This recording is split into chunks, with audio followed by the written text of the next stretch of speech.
Welcome back, everybody. Should you or should you not fight with your dominant hand in front? I'm Michael Foley, and that's what we're going to look at in today's video. Most times when you walk into a combat sports gym, boxing, kickboxing, MMA, your striking coach is going to say a couple of things to you. They're going to ask you your name, introduce themselves. They're going to ask if you've done any training before. You're going to say yes or no. If you say no, the very next question is always going to be, are you right or are you left-handed? That's going to dictate how that coach shows you the fundamentals of fighting. Very often, the first punch you're going to learn in a combat sports gym is the lead hand jab. It's an easy punch to throw. You're not expected to hit very hard. It's very simple. It's a straight punch, a little bit of body movement, and then you bring it straight back to your guard. Because that's typically the first punch, the novice starts to think, well, if I put my dominant hand in front, then that punch is going to be way easier. Sometimes the coach will let you away with it, but more often than not, they're not going to let you. They're going to get you to put your dominant hand in the back. So if you're allowed to progress with your dominant hand in front, then this is the number one pro of fighting with your dominant hand in front. Your lead side attacks and lead side defense, it's going to progress way faster than if you had to start with your dominant hand in the back. So if I'm right-handed and I have my left hand in front, it's a lot harder for me to learn how to throw my jab, how to throw my lead hand hook, how to block with that lead hand than it would have been if I did it all with my right hand in front. That equals basically short-term gain, but long-term pain.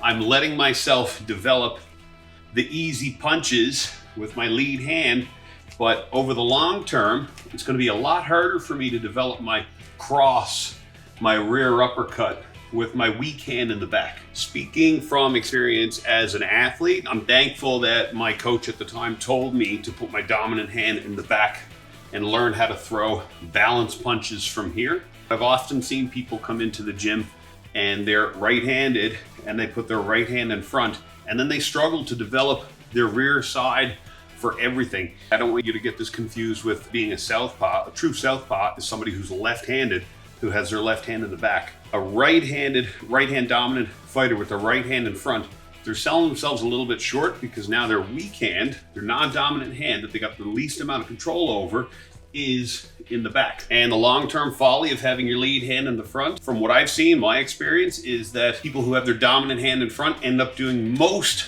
of the work with their lead hand. So they become offensive and defensive with their lead hand. So their backhand, their non-dominant hand does very little work. Now there's many exceptions to this. Marvin Hagler, Vasyl Lomachenko, they're great with both hands fighting with their dominant hand in front, but they're the exception, they're not the rule. So my suggestion is when you go to a gym for the first time, do what your coach tells you to do. You're new to this, they have experience, they know what to do from here. 9 times out of 10, they're gonna have you put your dominant hand in the back. And just a quick note for the coaches out there. I've been coaching for, it'll be 31 years this March. And this is what I've seen over that period of time. If people coming in brand new to the sport are coming in and they're thinking about, okay, I want to throw my first punch, which is most likely going to be the jab with my dominant hand, then let's just bypass that train of thought, get that out of their head completely. And instead of teaching them the jab first, teach them the cross first. Teach them how to turn over and throw that power hand. Let them fall in love with the timing, the distancing, the power they can get with the dominant hand. Then you make the second punch, you teach them the lead hand hook. Teach them how to throw the hook off of the cross.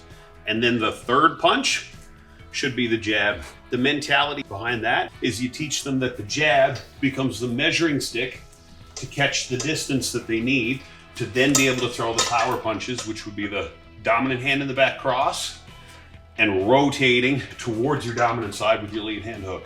Using that system, it's going to give the student a sense of success, a win right from the get-go, learning how to throw a power punch with their dominant hand, and that way they can let go of the urge to want to switch and put their dominant hand in front to connect with the jab. Thanks again for watching. If you haven't already, don't forget to like, subscribe, and turn on notifications. I'm Michael Foley, and I'll see you on the mats.